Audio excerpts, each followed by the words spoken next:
Nancy and Richard Lyon live a perfect life. Very warm and friendly, very caring for each other. They seem to have lots of friends. They seem to enjoy each other. In a perfect neighborhood.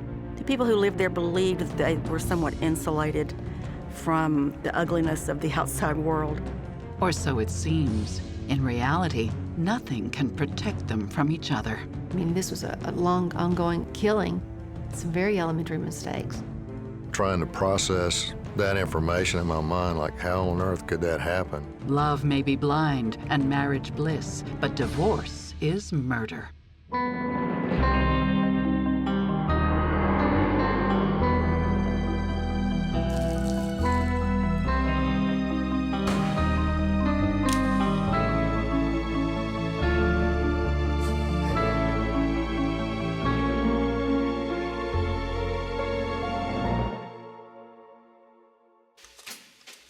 Nancy Dillard and Richard Lyon are going places.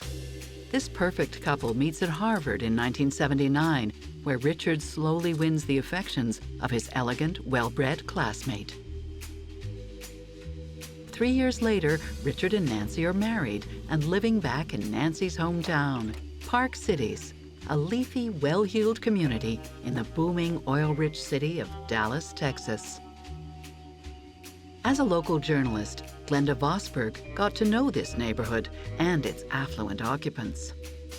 People refer to the Park Cities as the bubble. The people who lived there believed that they were somewhat insulated from the ugliness of the outside world. As Nancy and Richard Lyon settle into the Park Cities life, they make a favorable impression on new neighbors and colleagues. He worked hard and he could be serious, but at the same time he would laugh with you and laugh about things, and he was very good with people, all kinds of people. We got to know Nancy real well, and she was just a sweetheart. I mean, just a really neat lady.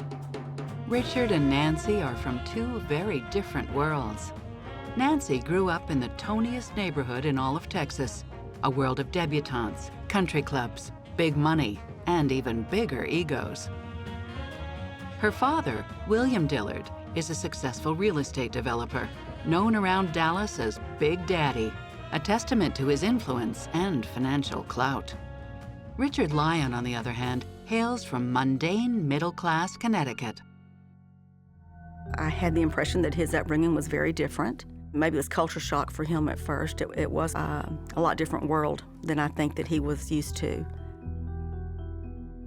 Relationship expert Stacy Kaiser and forensic psychologist Brian Russell see the class difference as a crucial element of this marriage. Nancy was raised really at the top of the hierarchy, and Richard was much more of a simple guy, raised with simple things.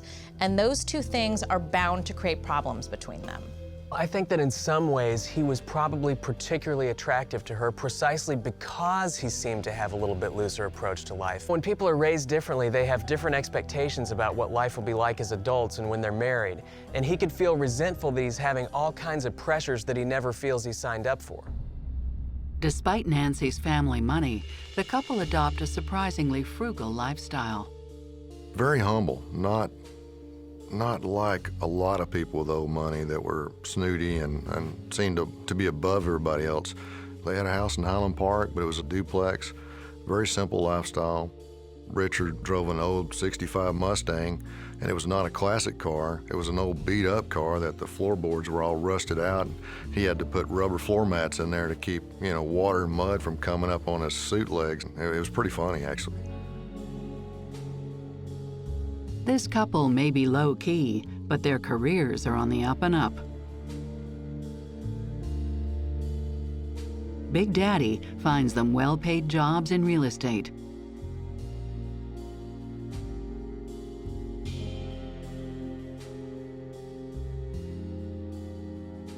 Richard, frankly, helped me get started. And the first project, one of my biggest concerns was cash flow. And so the first draw I turned in to him, the application for payment, he forgot to process it. And I was most upset. And I went into his office and sat down, and I was quite angry. And he reached in his coat pocket and pulled out a checkbook and wrote me a personal check. And I had never done business with anybody like that stood behind what they said. It really made an impression, a strong impression on me. After 7 years of marriage, the Lyons have 2 beautiful daughters, doted on by both mother and father.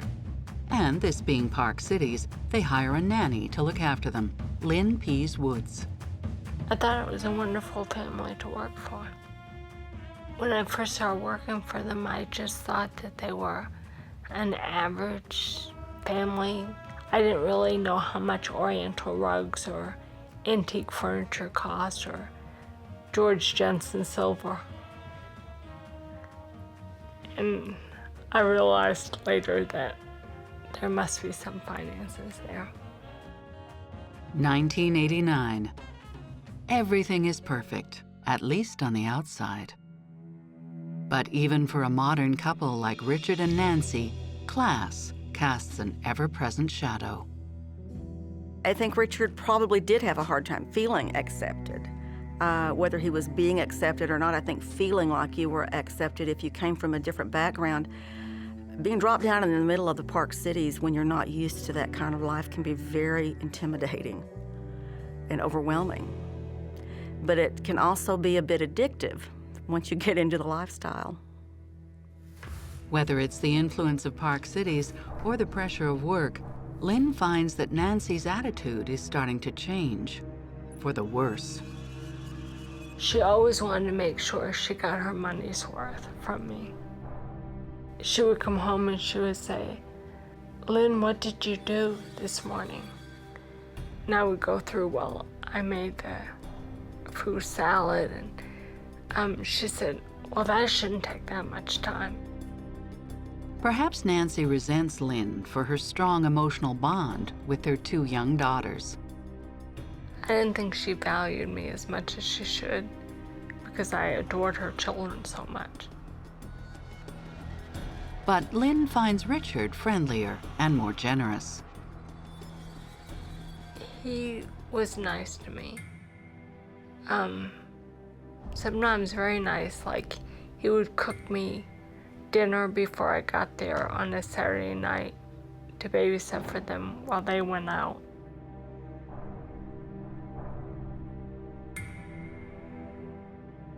There's also some friction within the marriage. Nancy insists that her husband keep up appearances and stay true to the spirit of posh Park Cities. Every morning, she picked out his suit and his tie because she liked him to look a certain way. She liked him to do things a certain way. Like he liked to mow the front yard. And she said, "Richard, you can't do that. We have a yard man to do that." She could be controlling. Women have this bad habit of wanting to be the fixers. We think that if we try enough things, if we smile enough, if we do what we think is right, we might be able to get the man to change. And I think Nancy lived that way almost every day. But Richard is becoming increasingly secretive and suspicious. And we had a housekeeper come for the day, and she had cleaned out her closet. And so I went up, and there was $5,000 in cash on the bed. So I called Nancy. She came home, and she thought that it must have been some money from rental property. She wasn't sure what it was. She asked Richard, where did that money come from? But I think that was a little bit of concern. But there are some things that even Nancy cannot control. At a detox center in Tucson, Arizona, her older brother, Bill Jr., is undergoing treatment for alcoholism. The Dillard family, with Richard in tow, pay him a visit. They undergo family therapy sessions in an attempt to help his addiction. Nancy feels compelled to confess some shocking family secrets. In their early teenage years, she and her brother would often engage in sexual play, a relationship bordering on incest. Perhaps these skeletons from Nancy's past were better left buried. Her brother, Bill Jr., may not have appreciated airing their secrets in public. And the admission did nothing to help Nancy and Richard's sex life. The impression was that her emotional problems affected her relationship. She was a little withdrawn from him, maybe even a little cold sexually, and that maybe that part of their marriage was not up to what Richard wanted. Even if it's just a case of two kids playing doctor and nurse's children, it could easily affect Richard. You don't want to think about your life partner having had any kind of physical contact like that with a relative. I think that a supportive husband would have tried to do whatever he could to help his wife do the work that she needed to do in therapy, or do whatever she needed to do to sort of get past that in the marriage and be patient with her as they tried to restore their normal marriage relations with one another. Perhaps Nancy's confession has pushed Richard away. Perhaps it's her controlling behavior.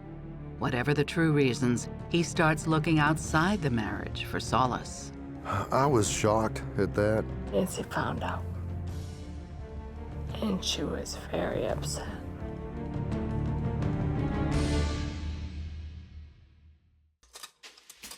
It all started so well for Nancy and Richard Lyon. Friends and family witnessed the happy marriage firsthand. They seemed to have lots of friends. They seemed to enjoy each other. Very warm and friendly, very caring for each other. Richard would pull her chair out for her to sit her down at the dinner table, you know. Very classy. I never saw them raise their voices to each other at all. Very respectful. I personally wasn't attracted to him at all. But I could see where Nancy would be. I think other women would be attracted to him. He was sensitive and kind. After Nancy's startling confession that she had been sexually intimate with her brother as a young teenager, Richard seeks the affections of a younger woman. A pretty, smart blonde contractor named Ann Gaisford. He just didn't strike me as that type at all, and we were working crazy hours. I don't know how he had time to have an affair, frankly. It really surprised me, shocked me, actually. Ann Gaisford finds a mentor and friend in Richard Lyon, and finally, a lover. A one-night stand turns into a fling, and the fling turns into an affair. But Richard is careless, and Nancy becomes suspicious. She called Richard once when he was on a business trip to New York. And it wasn't a business trip. He was at a hotel with a mistress. And Nancy found out. And she was very upset. And then she had sweatshirts delivered, 2 sweatshirts with Harvard on them. They weren't meant to be delivered to the house because Richard had ordered them for him and his mistress. As the torrid affair intensifies, Richard makes no real attempt to keep it a secret. I think it was devastating for Nancy that Richard was so open about the affair.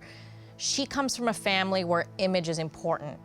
And here, not only is her husband cheating on her, but he's talking about it. Yeah, it would be horrible. At least if the spouse is trying to hide the infidelity, one could delude oneself into thinking that part of the reason is to try to spare them the hurt involved. But when the person is being open about it, there's an intentional infliction of harm involved in that. After 6 months of this humiliation, Nancy has had enough. She orders Richard to get out. Soon after Christmas 1989, Richard packs his bags and leaves his wife and 2 daughters. I left her crying every day. She was very sad about it. She wanted her marriage to work. As winter turns into spring, Nancy is left alone to deal with a new problem at their Shenandoah Avenue home. Apparently, there's an infestation of fire ants, a common pest in Texas, even in the posh suburbs of Park Cities. Nancy turns to Richard and asks for help. Perhaps the fire ants are simply an excuse to bring Richard back into the family home. If so, it doesn't work. As her husband openly continues the affair, his behavior becomes increasingly excessive. Richard is spending uncontrollably on cars, expensive restaurants, and gifts for Anne, including a $5,000 Cartier ring.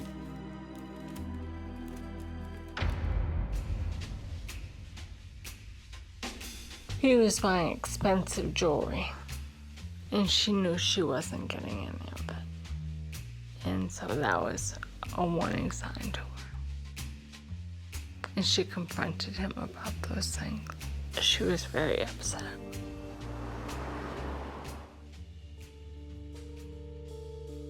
As the marriage moves from one crisis to the next, Nancy's health starts to suffer. She's pale and drawn, and suffers from unexplained bouts of nausea. I thought that she was very thin. Other people were concerned about that. The pressure on Nancy is made worse by her involvement in a lawsuit with her former boss at Trammell Crow.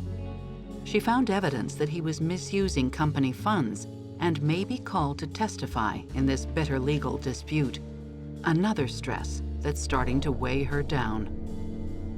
Nancy decides to deal with the thing that is making her most unhappy, her marriage.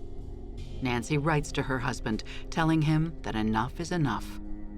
The letter reads, "Over the last year, I have been willing to forgive and overlook your indifference, cruelty, and destructive criticism." Nancy asks for a clean break. Richard grants her wishes and files for divorce. Nancy requests sole custody of the children in addition to child support from Richard. At this point, Richard seems willing to accept the terms. Nancy also removes Richard as a beneficiary of her life insurance policy. Instead, she leaves the money to her 2 young daughters. She didn't want Richard to get it because he was out of the house. And she thought he was going to divorce her. And she definitely wanted the children to benefit from it.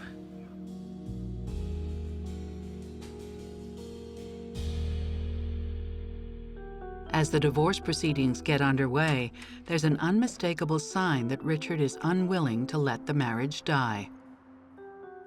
Nancy receives an unexpected gift, a gift that she assumes is from her husband.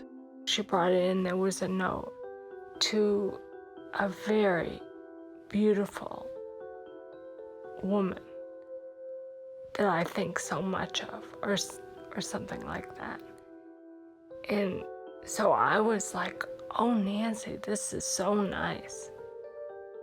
But she was a little dubious about it. These small gestures of reconciliation seem to be working. Nancy and Richard even go on dates together. Nancy seems determined to repair the damage and start over. She didn't want to be a divorced woman. I think she was very success-oriented. And she wanted to live up to what her father would have expected of her, which would have been success in a marriage. I think Nancy is reluctant to end this marriage for a couple of reasons. First of all, she's invested a lot of time and energy in molding this man into the kind of man she wanted. And so to give up on that would be a defeat. I also think that she comes from a family where image is important and people tend to stay married. So she wants to keep that image up and she wants to keep the marriage going. While Nancy pours her energies into reconciliation with Richard, his presence does not seem to help her health, which continues to fail. So I went and took good care of the children for the weekend, and they went skiing. And they came home, and I said, "Did you have a nice time?" And Nancy said, "I was sick the whole time." Apparently, she was vomiting the whole time of the ski trip. No, she did not have a nice time. Still, as the year draws to a close, the prospects for saving this marriage grow brighter. Richard instructs his attorney to halt the divorce proceedings. He also promises to end the affair, lying to Anne that Nancy is suffering from a rare blood disease. That Christmas, Richard and Nancy even take a family vacation together. But 3 weeks later, the real reason for Nancy's sickness will be revealed. She was writhing in pain. I never could have imagined that that was Nancy.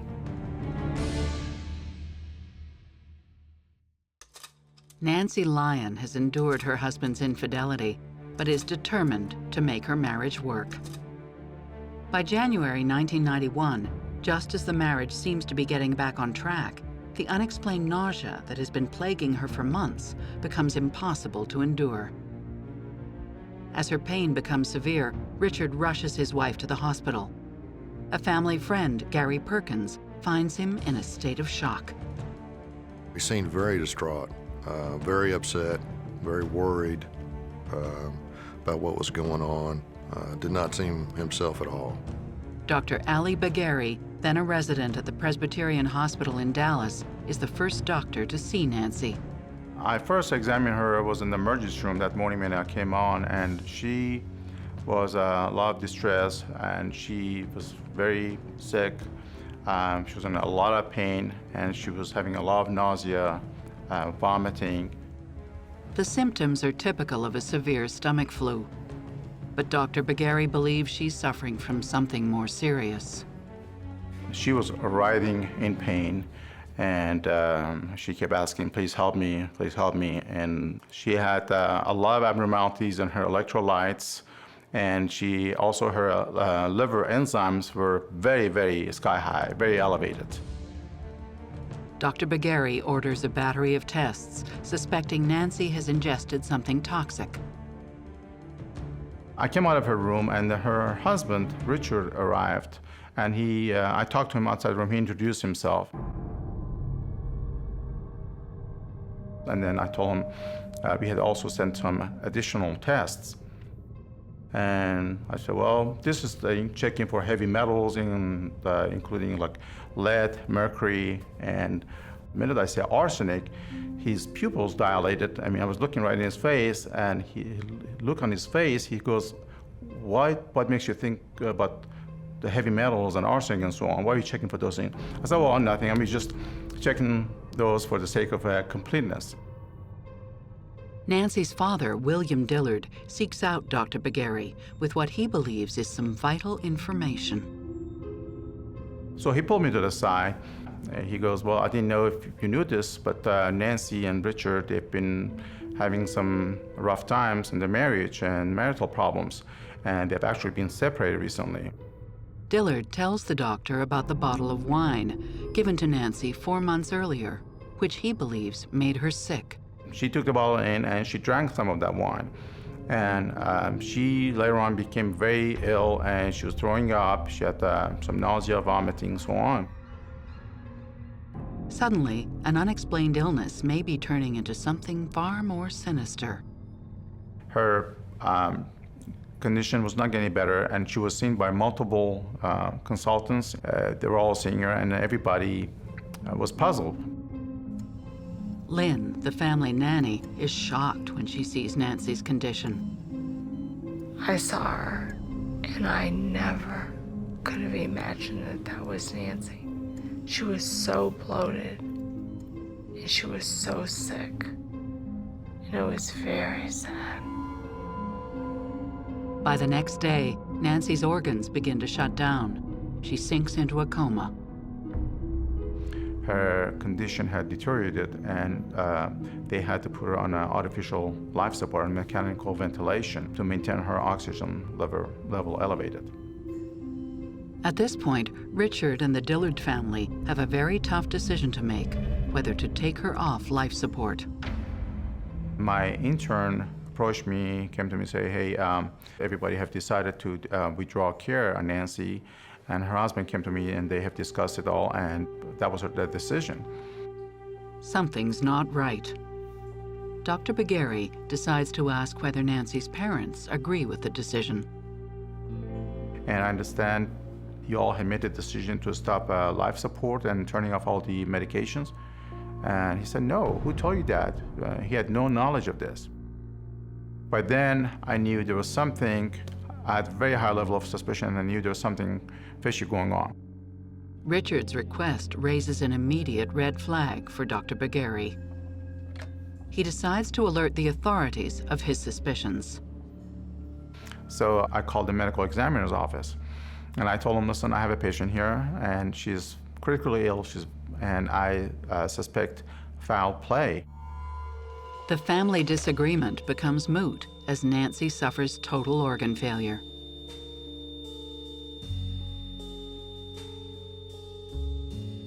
Within a few hours, her heart stops and she dies. I was actually there at the hospital with Richard when she passed away and drove him home from the hospital. And it was a very sad day. It really upset me, and I was more shocked than anything. I just couldn't believe someone as healthy as she was and beautiful could pass away that quick. He was very distraught, very upset, didn't talk much. The news of Nancy's death shocks the residents of the Park Cities neighborhood and quickly becomes the subject of rumors and gossip. Some of those rumors hint that Nancy Dillard Lyon did not die of natural causes. I couldn't believe who would have poisoned her. Will a startling deathbed revelation lead to a killer?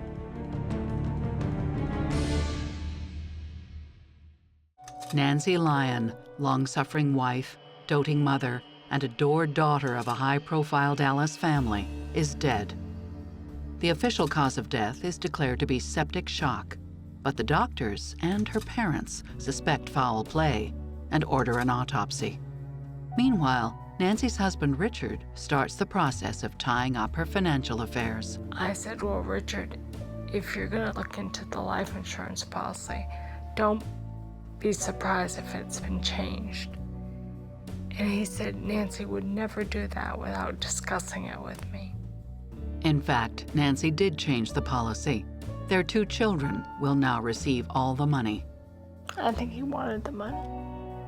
Wouldn't anybody prefer $1 million to nothing?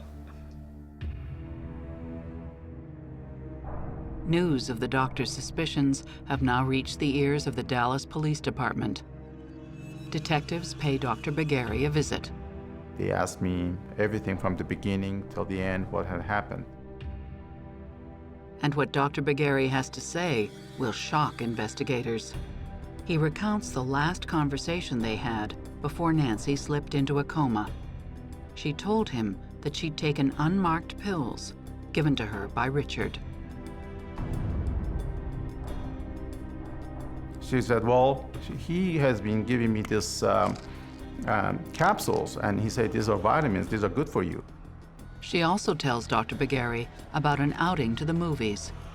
Richard bought her a soda with something suspicious floating on top. It was dark in the theater, and then she said she took a sip out of it, and she said it tasted awful.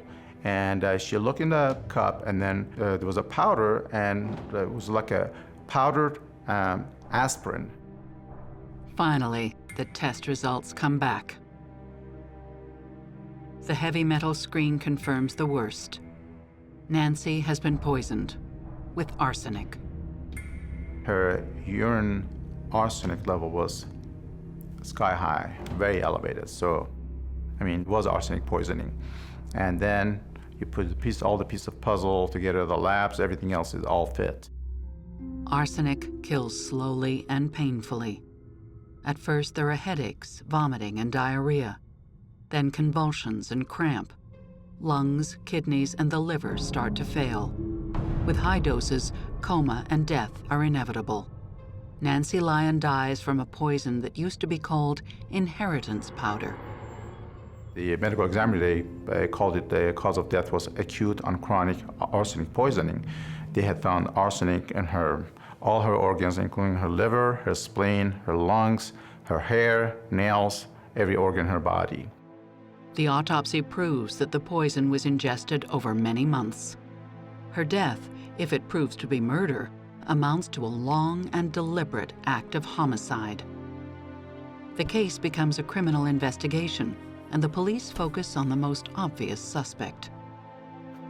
4 months after Nancy's death, Richard Lyon is charged with first-degree murder. Friends and neighbors are stunned. I couldn't believe who would have poisoned her. I didn't assume it was Richard. I didn't know how she got poisoned. I was shocked, and then trying to process that information in my mind, like how on earth could that happen? Or I couldn't believe that they had arrested him. You know, it really upset me, like what on earth is going on? I just couldn't understand that at all. Arsenic is kind of a really terrifying way to murder someone. It was a high-profile family, so it was everyone knew the people involved. They just seemed like a loving married couple to me. And I wouldn't have thought that in loving parents, I couldn't imagine this ever happening. I thought he was innocent, you know, just based on his character and the way he conducted himself around me, and he was a very stand-up guy. We we were convinced that he did it. I wasn't convinced I could prove it. Richard was our only suspect really we ever had. We knew it was going to be circumstantial, and it was going to be difficult because of the personalities and the notoriety. What's more, Sims has no direct proof that Richard administered the poison. Well, originally, we looked really hard to try to put arsenic or poisons in his hand where he would have obtained it, evidence to prove that he had access to it. Prosecutor Sims turns to the Lyons' friends, family, and colleagues, exploring motive and opportunity. You had to understand Nancy, I thought, before you could understand how this happened. And I finally understood. I learned enough from her friends and family. I finally understood her. She suspects Richard wanted to keep the family connections without the inconvenience of staying married. He did not want to move outside of the Dillard circle and lose the acceptance in what came with being known as a Dillard. He wanted the children. He wanted to be part of the Dillard clan, and he wanted to be a Dillard, and he wasn't going to be if she divorced him. He didn't just not want to be married to Nancy anymore. I think he kind of despised her, and he wanted her gone. But those who know the family are convinced of Richard's innocence.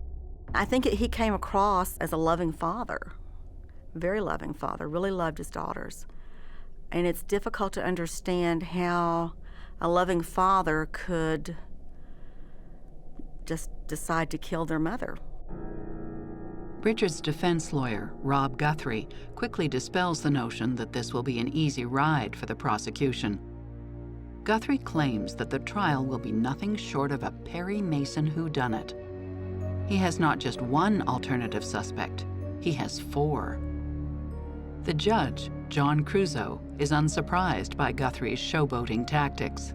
It's not unusual, I think, a lawyer of that caliber and a case of that magnitude to make those kinds of statements, because it will be going to trial, and whatever they say will be publicized. Get some expectations that this isn't some lay-down case, that the state's going to come in and roll over this guy, but there are other suspects out there, and it's lots of intrigue and all that. And when the trial begins, it causes a sensation. You couldn't go to a party or a gathering or a school or community event in the Park Cities without hearing about the trial and the story. You couldn't. Everyone was talking about it.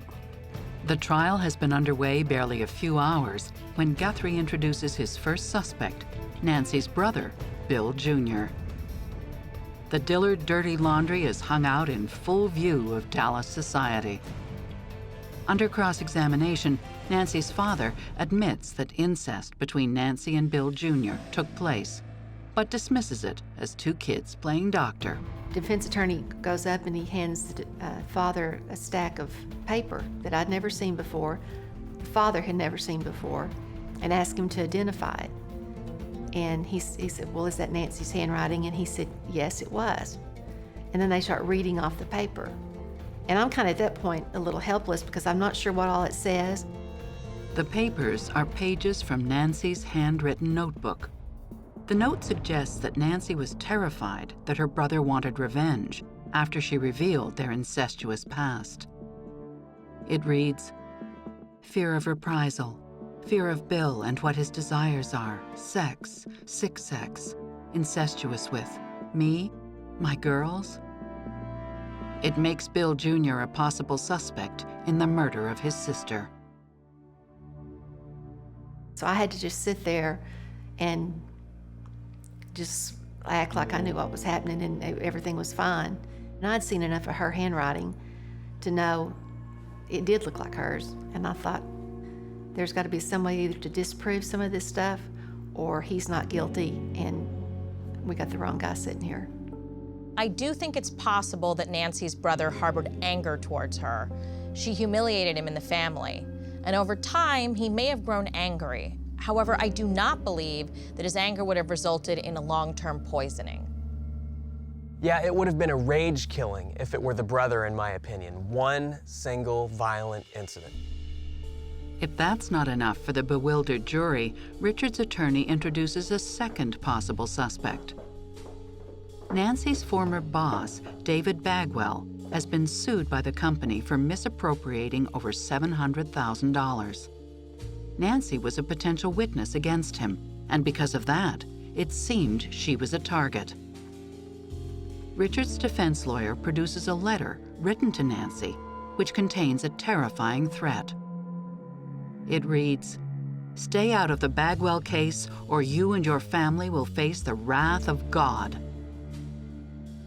Nancy had been scheduled to testify against him, and he had a brother that was a doctor that worked at the hospital where Nancy died, and so the theory was there that they killed her because they were angry at her, and that was the most I ever understood about that. In order for a person to poison another person in the way that Nancy was, they'd need to have access. And so it's hard for me to imagine that a former business associate would have the kind of access needed to make her as sick as she became. A third suspect did have access to Nancy, the nanny, Lynn Pease Woods. Richard's lawyer claims she has an obsessive attachment to the two girls and wanted them for herself. Other people said, well, I know Bill Dillard Jr., and I know Richard, and I know neither of them would have killed Nancy.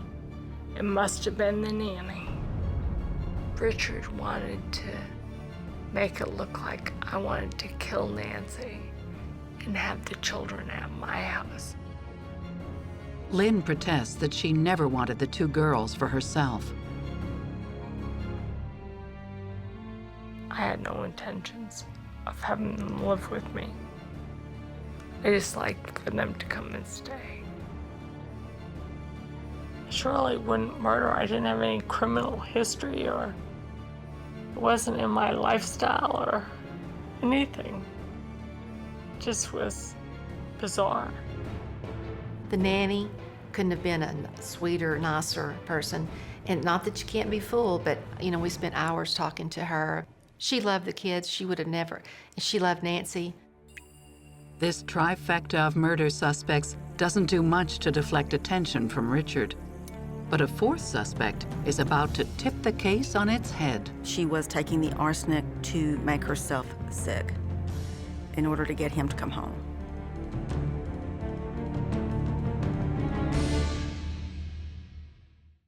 Richard Lyon stands accused of the murder of his wife, Nancy. A murder committed slowly and painfully over months with small doses of arsenic. But Richard's lawyer, Dan Guthrie, believes he's got evidence that will absolve his client. He says he will prove that Nancy took her own life. And to prove it, he revisits the fire ant infestation at the family home on Shenandoah Avenue.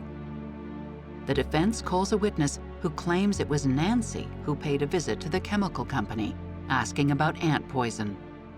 That witness is company owner Charles Couch.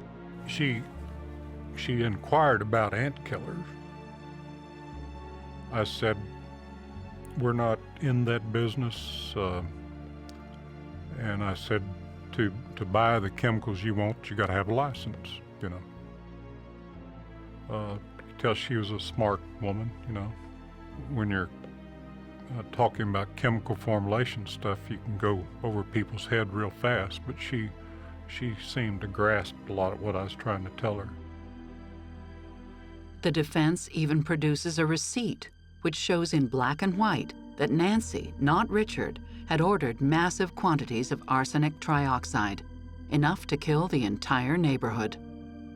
And according to the nanny, there was no fire ant problem at Shenandoah Avenue. The children played out there every day. We went out there to the garden every day. There were no fire ants in the house or in the backyard. Guthrie argues that there's only one reason why Nancy ordered arsenic. She wanted to take her own life. Under great pressure at work and at home, was this a cry for help or a genuine suicide attempt? And in her deathbed confession, did she deliberately try and frame her husband for her own murder? You know, my job, in our line of work, anything's possible. I mean, people do the damnedest things all the time. An expert psychiatrist, James Grigson, testifies for the defense. He says Nancy took the poison in order to bring Richard back home and save the marriage, a ploy that went horribly wrong. He took the stand and testified that he believed that she'd killed herself. And we were floored. I mean, it was outlandish. And so we kind of sit there with our mouths, our jaws dropped. It was just outrageous that would even be. And then when I asked him on cross, I said, well, how did you come to this conclusion? Did you know her? No. Did you ever meet her? No. Have you talked to her family? I went down a long list of, have you talked to these people? No. I asked him if he had ever met the defendant. No. And I said, well, Dr. Grigson, where do you get it? Where does this come from that she killed herself? From reading the newspaper, the facts in the newspaper. I don't think that's possible at all. First of all, when women tend to want to kill themselves, they try to do it as painlessly as possible, typically with sleeping pills, something they're not going to feel. And this experience that she went through was extraordinarily painful and traumatic. Now, there is such a thing as factitious disorder, where somebody doesn't want to kill themselves, but they want to make themselves sick for the attention that they'll gain. But when someone does that, they don't tend to actually do something that's horrendously painful, like poisoning oneself with arsenic. They tend to just fake the symptoms. There's no need to actively actually create the symptoms. Lynn is convinced Nancy was not suicidal. She cried all the time when I was working for her at the end. So I went and said, Nancy, are you considering suicide? And she said, heck no. She said, I have a lot of problems in my life, but that's not one of them. The theory was that if she were sick, that Richard would come home.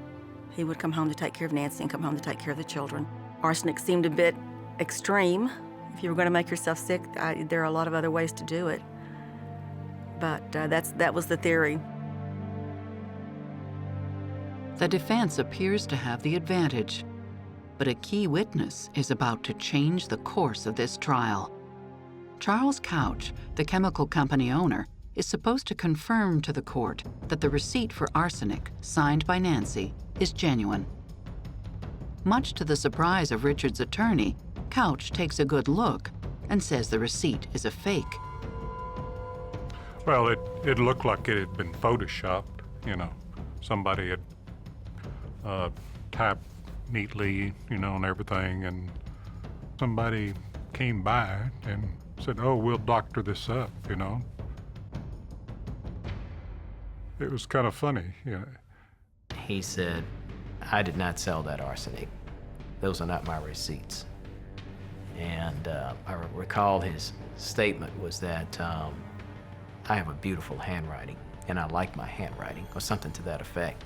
And so I write all my own receipts by hand. And this is a typed receipt. this is a fake.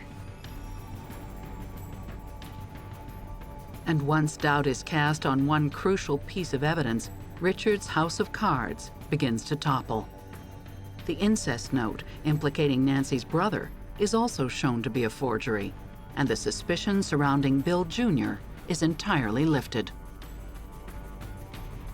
He went back and added in the incest part in his handwriting, but to look like Nancy's, to get that in front of the jury. As the trial went on, I started having doubts. I was there a couple of different times to listen to the trial and the way things were being conducted. And that's when I started questioning, what's going on here, and this certainly doesn't look good. Whatever momentum they might have built, it was taken out from under them because it looked like what they put on was just a lie. And at that point, it's probably difficult for a jury to believe the defendant or the lawyer. Indisputable evidence is mounting against Richard Lyon. The prosecution shows that Richard amassed a smorgasbord of potential poisons. Nancy's vitamin pills are analyzed and found to contain barium carbonate, a compound used in rat poison. Analysis of prescription drug capsules found in her bathroom cabinet reveals the presence of cyanide. There is also a paper trail.